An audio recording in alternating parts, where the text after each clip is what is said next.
Hello friends, स्वागत है आप सभी का आपके अपने यूट्यूब चैनल लर्निंग नीट पर। और जैसा कि आपको पता है कि डेली सुबह 10 बजे की आपकी क्लास होती है, लैंग्वेज क्लास देखते हैं जिसमें हम हिंदी, संस्कृत और इंग्लिश तीनों के क्वेश्चंस एक साथ, क्योंकि तीनों ही लैंग्वेज आपकी सुपर टेट में कंपलसरी है।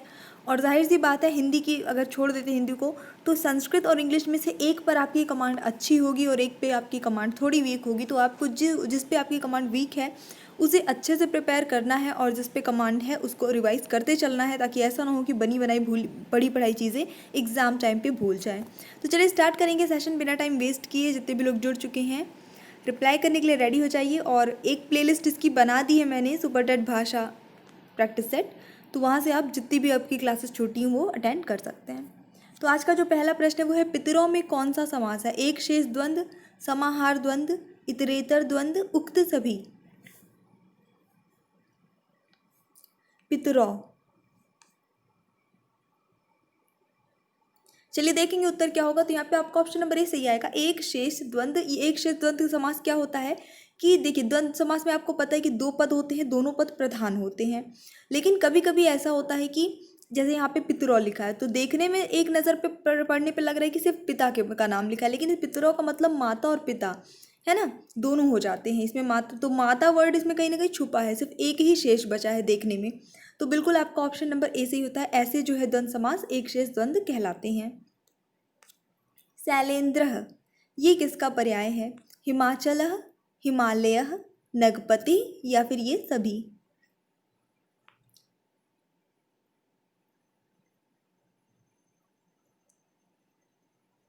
चलिए देखेंगे उत्तर। यहाँ पे जो सही होता है इस प्रश्न के लिए वो हो जाता है आपका ऑप्शन नंबर डी, ये सभी। अस्मद का चतुर्थी बहुवचन रूप क्या बनेगा? अस्मभ्यम, अस्मत्, अस्मासु, वयम।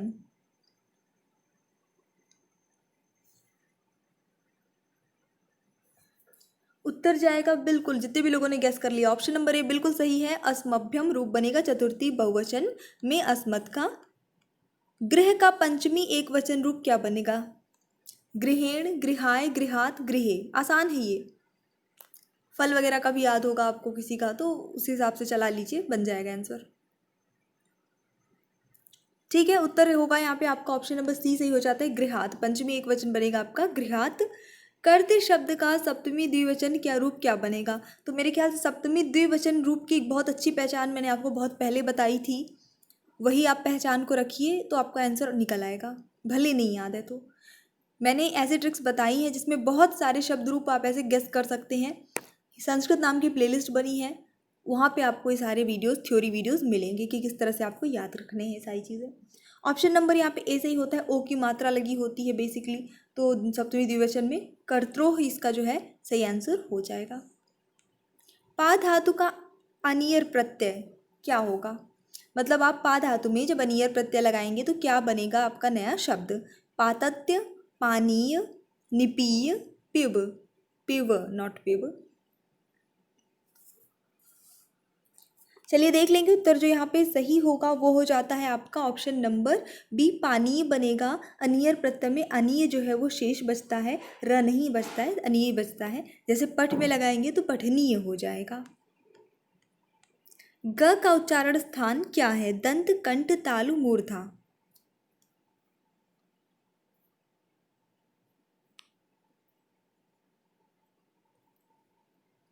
तो चलिए देख लेते हैं। यहाँ पे आपका जो सही उत्तर हो जाता है वो हो जाता है आपका ऑप्शन नंबर बी, कंठ, क्योंकि क वर्ग का ये जो है वर्ण है।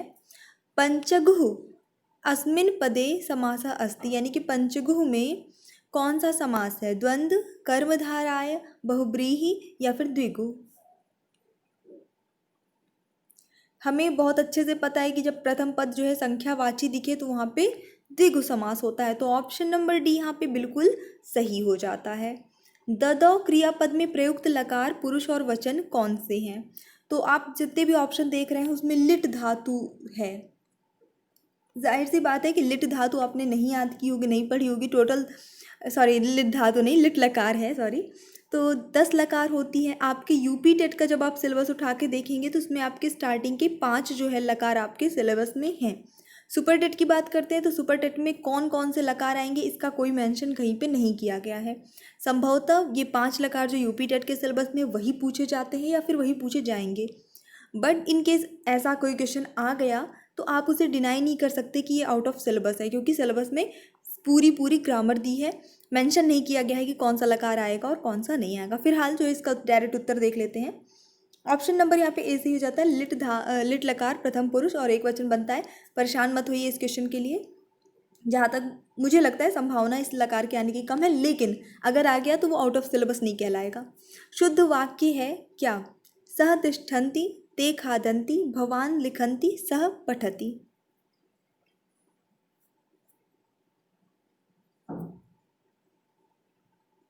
चलिए देख लेते हैं। यहाँ पे जो सही उत्तर होता है आपका सह पठति होता है, क्योंकि जो भी आपका सर्वनाम यूज हुआ है या संज्ञा प्रयुक्त हुआ है उसी के हिसाब से आपको उसी के वचन और पुरुष को ध्यान में रख के आपको धातु का रूप भी प्रयोग करना होता है। जहाँ न पहुँचे रवि वहाँ पहुँचे कवि, इस लोकोक्ति का क्या अर्थ है? कवि के लिए कुछ भी अगम्य नहीं, कवि निरंकुश होता है, कवि कल्पनाशील होता है, कवि भाव प्रवण होता है।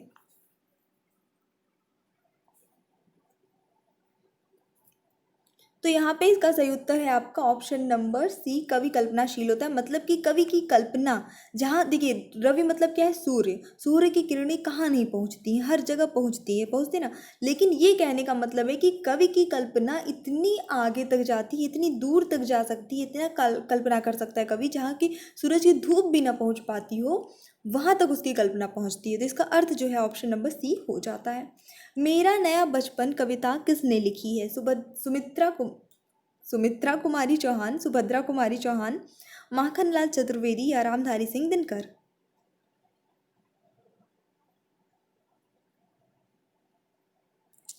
चलिए देखेंगे उत्तर जो सही होगा मेरा नया बचपन, ऑप्शन नंबर बी हो जाता है। सुभद्रा कुमारी चौहान जी का ये की कविता है मेरा नया बचपन, पढ़ी होगी आप सबने।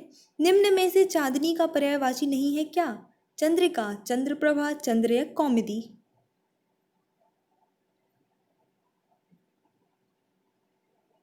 तो यहाँ पे चांदनी का पर्यायवाची चंद्र नहीं है, चंद्र जो है वो चांद का पर्यायवाची है, चांदनी का नहीं।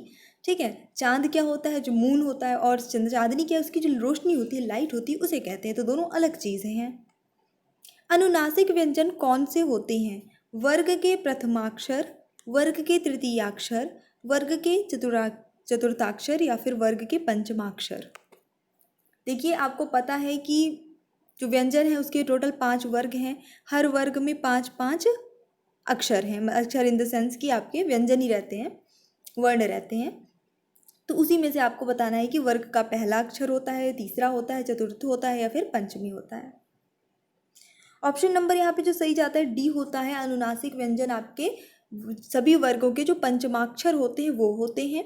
जैसे क ख ग घ फिर अंगा, तो अंगा जो है आपका अनुनासिक में हो गया है। ठीक है, इस तरह से। अजंत का संधि विच्छेद क्या होगा जब आप इसको विच्छेद करेंगे? तो अज धन अंत, अच धन अंत, अजह धन अंत या अंचत धन अ।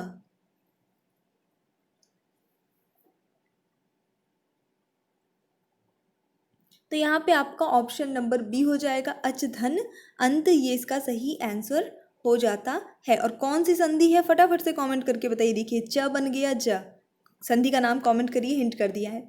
देखिए छ ध्वनि का उच्चारण स्थान क्या होगा? दंत्य, ओष्ठ्य, तालव्य, वत्सर्य।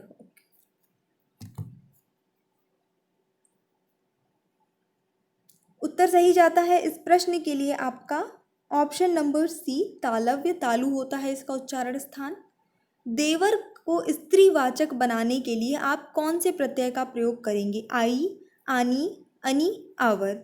एक बार वीडियो को लाइक भी कर दीजिएगा और वीडियो को शेयर भी कर दीजिएगा। आप चैनल पे अगर न्यू हैं तो प्लीज़ सब्सक्राइब करके सपोर्ट कीजिए।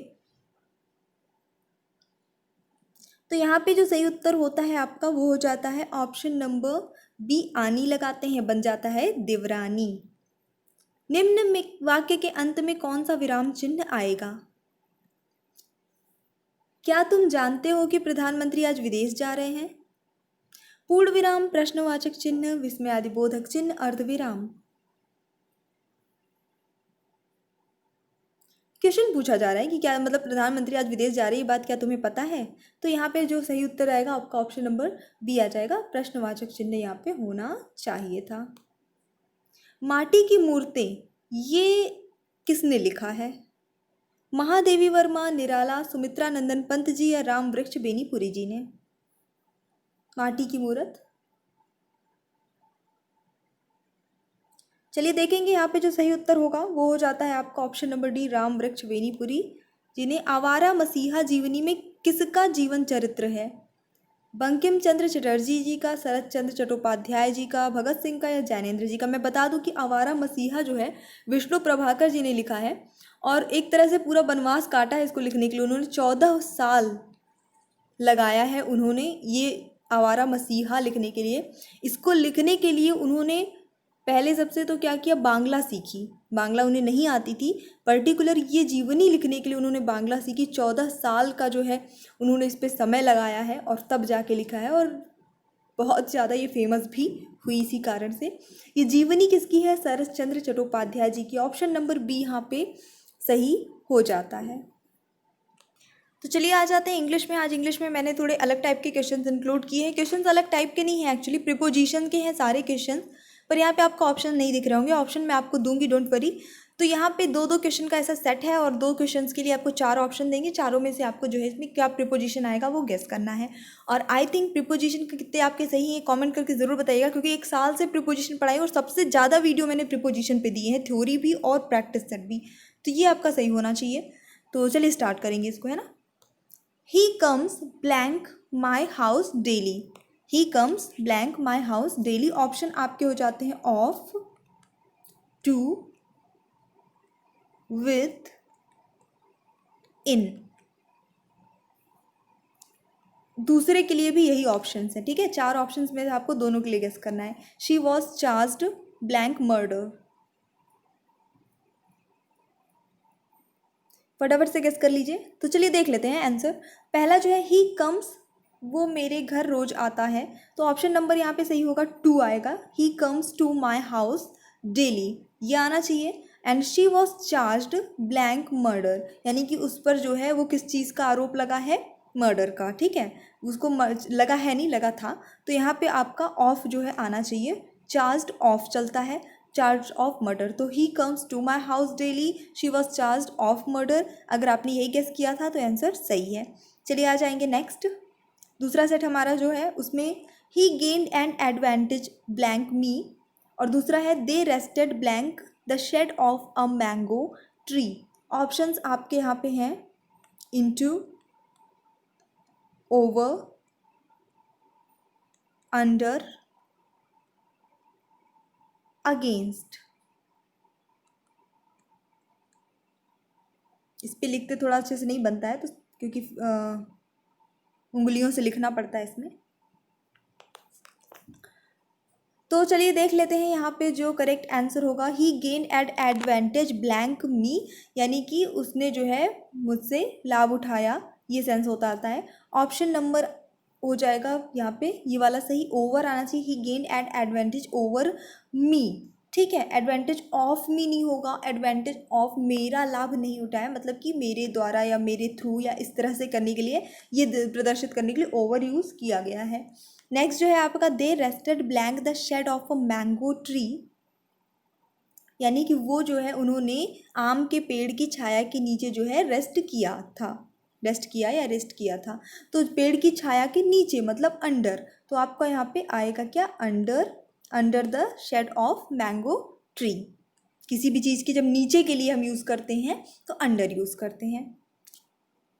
The godown was infested blank rats, यानी कि यह जो गो डाउन मतलब क्या होता है? गोदाम होता है।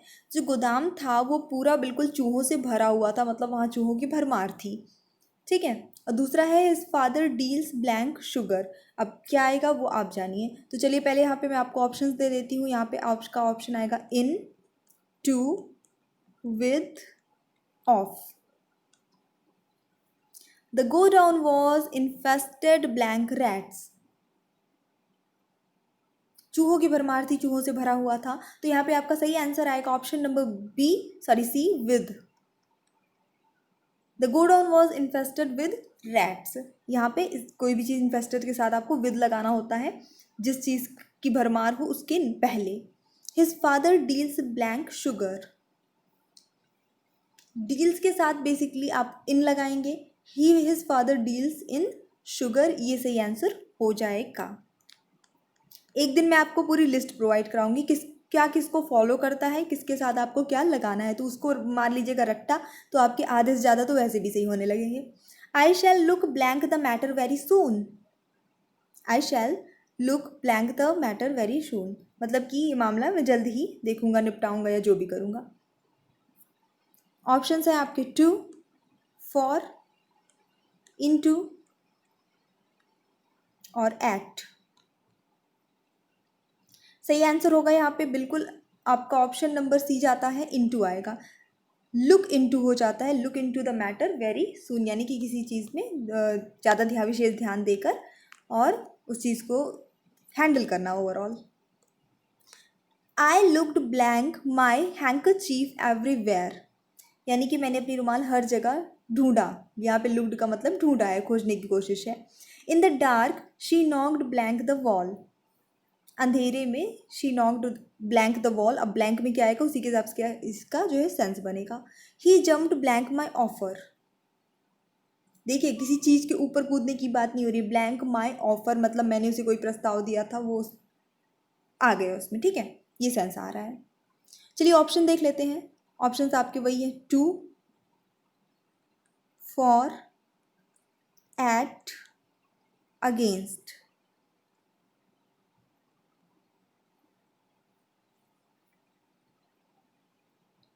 तो चलिए देखेंगे अब answer. I looked blank my handkerchief everywhere, यहाँ पे आ जाएगा फॉर, यानी मैंने अपनी रुमाल जो है हर जगह ढूंढी, रुमाल के लिए। लुक्ड फॉर हो जाता है, ठीक है, किसी चीज़ को ढूंढना, तलाश करना, उसके सेंस में यूज़ हो जाएगा। In the dark she knocked against the wall, यहाँ पे आ जाएगा।